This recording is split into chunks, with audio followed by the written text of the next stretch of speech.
Hello, my Aquarius Collective. I am here today to give you your message for June 2025. I hope you enjoy it. So I'm going to shuffle the cards. The first thing we're going to be looking at is the astrological events that are going to be affecting all the people of the sign, of all the signs, but specifically today of the sign of Aquarius. So the first thing is Pluto retrograde that will be affected till October 15th. I want to see how it will be affecting your June Aquarius. Okay.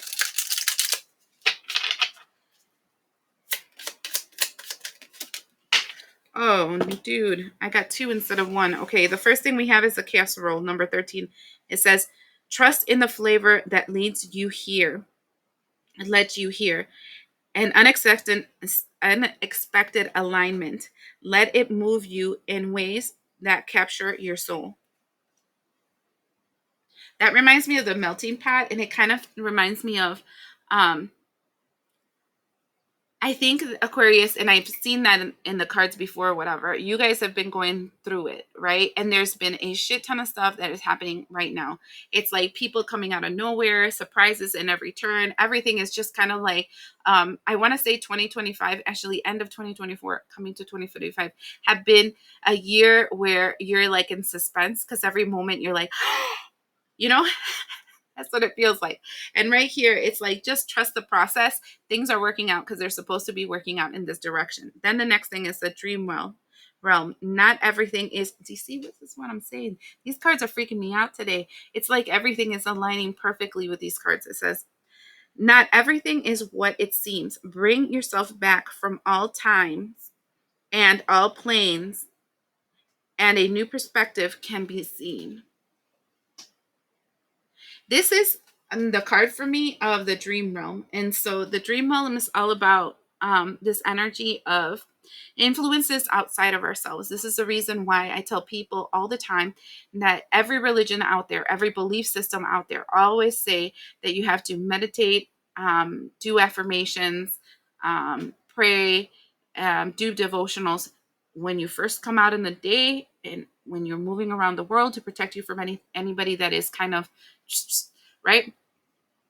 And then at nighttime, because that's when you're most vulnerable, when your subconscious is more in control and your physical body is more vulnerable.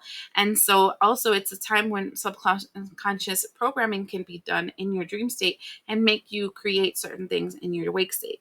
And so this is saying things are not what they seem, because I feel this energy of distortion that has come about through dreams states. And so this is yet again an advisory for every person that sees my videos. If you guys are not doing some kind of shielding, protection, warding, blah, blah, blah, blah, blah, before you're going to sleep, you're doing yourself an injustice. There are things you do in the spiritual realm and that 1,000% affect your physical realm. And that 1,000% of affecting your physical realm will make you do things like if you were a robot and you're thinking to yourself, why did I just do that? And it's because you agree to it in the dream state. So, because it feels like a quantum entanglement. And here it's saying that you have to call yourself back to you, all your pieces spread out throughout the cosmos. So that means that when you're sleeping, you're actually spreading yourself thin. You're going to different places and losing pieces of yourself because of these agreements that you make in your dream state. And if you had created that grid of protection and had friends helping you and protecting you prior to going to the other side, you wouldn't have that issue, right? Next thing is the full moon. The full moon will be in the sign of Sagittarius. Mercury will be in Cancer, and there's a sextile in Venus and Taurus. This is on June 11th.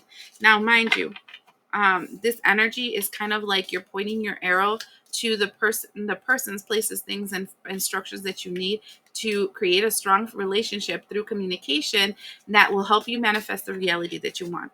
Royal gist, right? So let's see how that's going to affect you. I don't like these two that flew out together, but let's go for the first one. Lightning. Control your anger or you will be sorry. And this reminds me of a shocking revelation, a shocking thing that's going to happen out of the blue that you're not expect, that you're going to be like, holy shit, right? Again, things are not what they seem. All right. Then we have the reef, sorrow over loss. And then we have the teardrop, great personal sorrow. Three cards that are saying a shocking revelation that is going to bring you sadness because you're going to lose something, right? And it can be a person. And you remember the first card said this is going to be like a casserole. You're going to, like, so much shit's going to happen. You're going to be like, the hell? Things are not what they seem. Okay? You might think a good person is leaving your life. They're not. They're not a good person. You might think, you know, that job was supposed to be mine. No, it was not. You might think, I should have never gotten in that car and gotten that accident. That's not true. There's reasons why things are happening.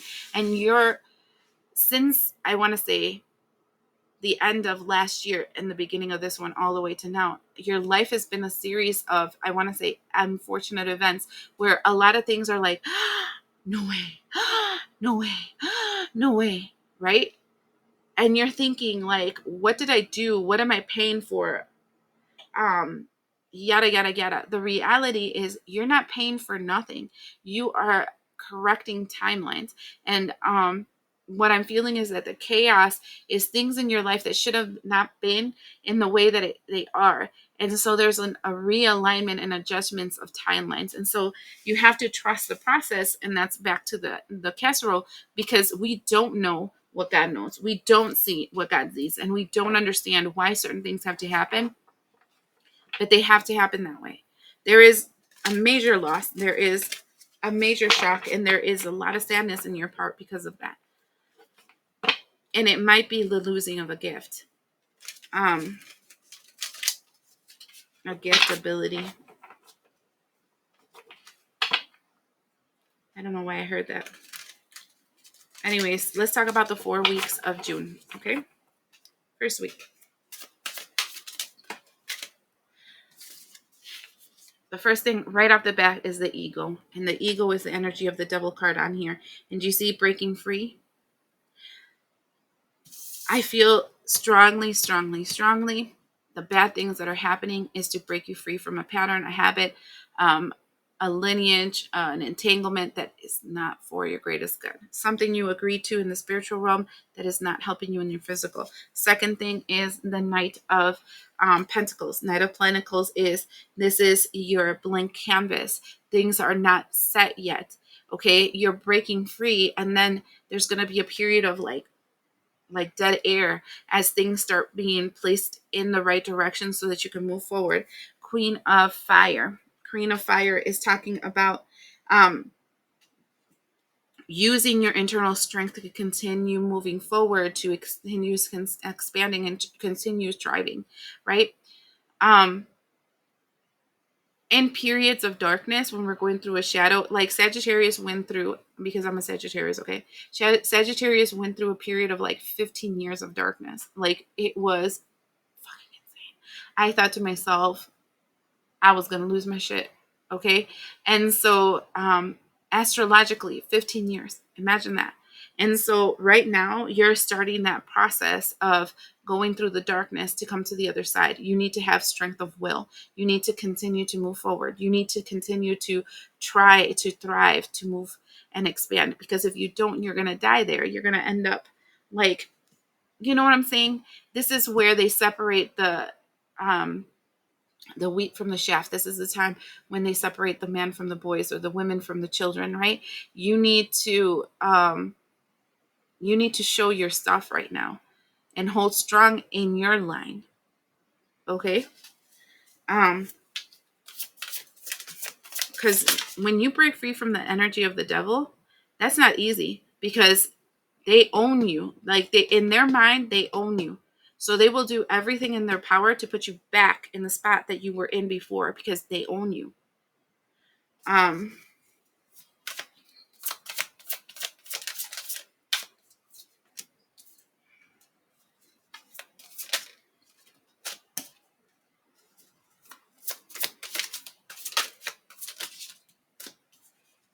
Oh, no. So the first thing we have is an overwhelm of emotions. We saw this here, great sorrow. So this is a lot of crying, a lot of I don't understand, a lot of your in your head, but it's a lot of emotions starting off the second week because there's karmic justice, because the scales are being balanced, because timelines that did not exist and that shouldn't have existed are being corrected. And right here we have the death again. We have it the death again, and we have the high priestess.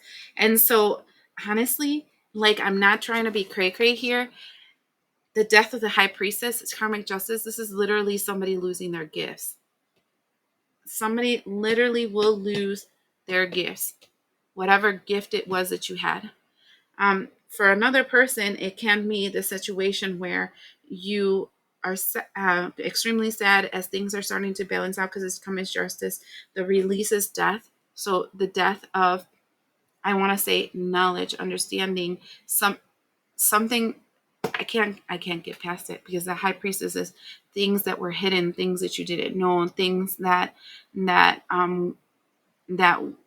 I want to say, esoteric knowledge. Somebody's losing their gifts. That's all I'm gonna say right about that. Third week.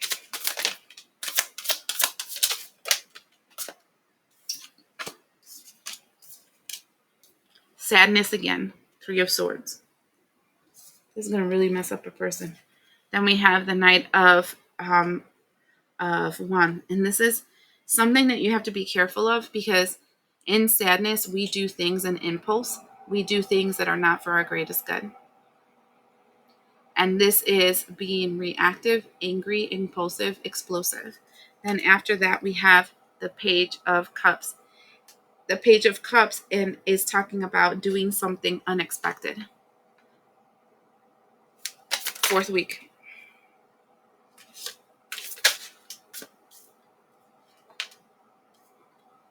The Wheel of Fortune. The Dreamer, which is a Fool card. And the 3 of Pentacles. See, we ended the week number 3 with doing something foolish. And then we have the Wheel of Fate. The Wheel of Fate opening a door, moving a person in a different direction with the Dreamer, which is the Fool card, because of what you were creating, what you decided to align yourself with, the things that you were, the mental space that you created in this Knight of Wands energy. Tell me more about that, because this is what is starting to like kind of freak me out. What is this?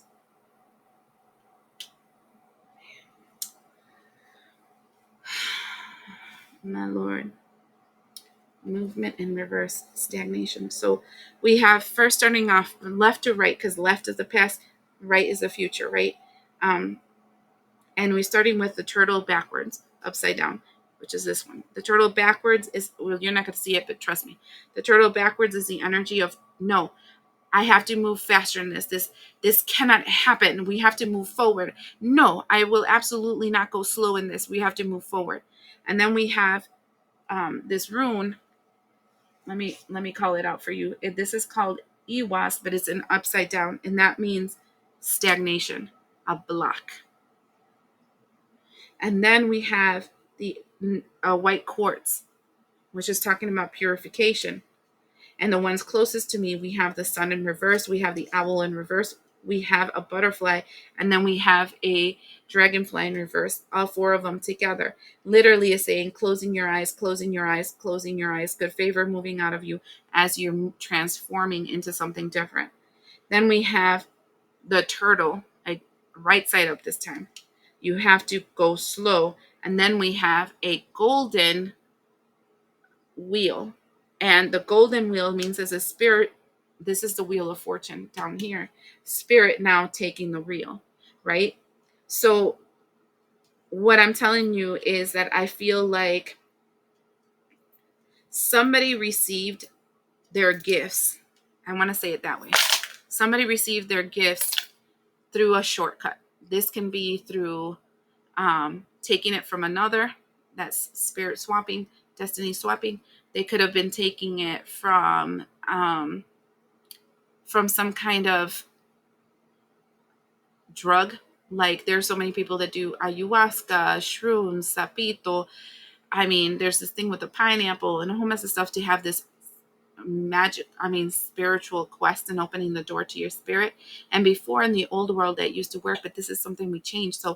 Um so those that open their doors through something outside of themselves, those doors shall be closed. They're going to lose all their gifts, their abilities, all everything, because that's not them. That is something stolen, right? You use a loophole to get there, and we closed off those loopholes. So then this is the chaos of the correction of the timelines. I keep telling you, there are things that happen that should have not happened because we were in the age of Pisces, where things were hidden and distorted. And now we're moving into the age of Aquarius, which should be good for you because it's the truth, right? But the truth is being revealed. So then this means that the doors that were open because of some drug, something that they did is all like slamming closed and being locked. And the only way that people can go through it is the long way.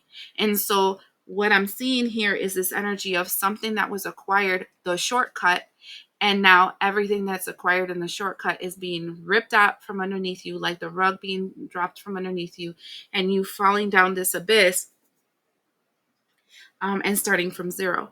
And here there's this impulsivity of, I'm going to do it again. I'm going to be able to do this. I'm going to be able to open this door. There's not going to be a problem with this.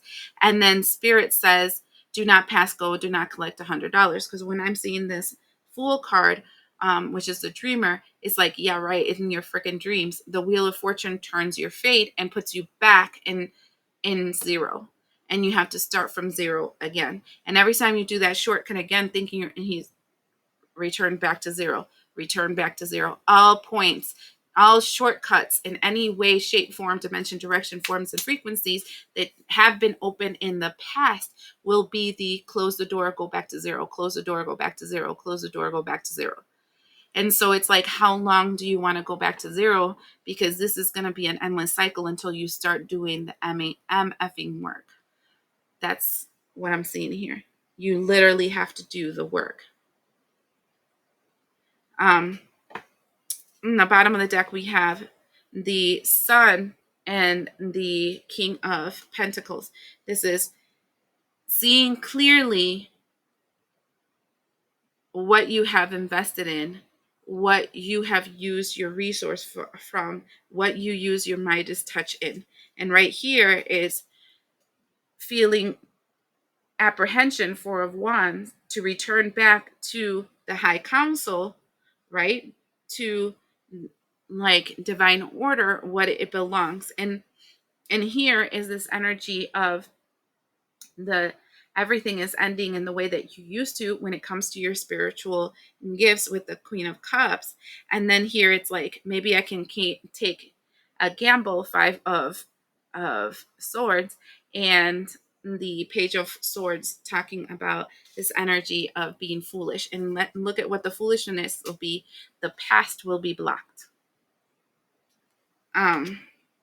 That door will not open again. And so, you know what it reminds me of? There's this series that's called The Magicians. I saw it for a while and then I stopped seeing it. But in it, like the gods got mad at the humans for killing a demigod or whatever, and they turned off the faucet of magic. And there was some people that were born into magic, that like that's what they were always, right? That became so desperate for that hit, that getting that high from magic, they were willing to go and become a vampire and sell their soul so that they can have some magic.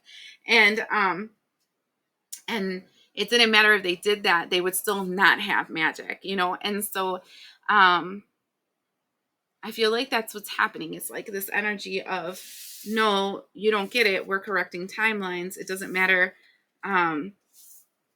how many times you try, every single loophole you go to, whoever you go to, all those doors have been closed because those teachers were false to begin with, and now we're going to close their doors too. Like the blind leading the blind, you have to be able to start it from the beginning. Well, this was a crazy tangent reading, but I hope you guys enjoyed it. The one that needs it will hear it and will understand it. And we'll see you the next time.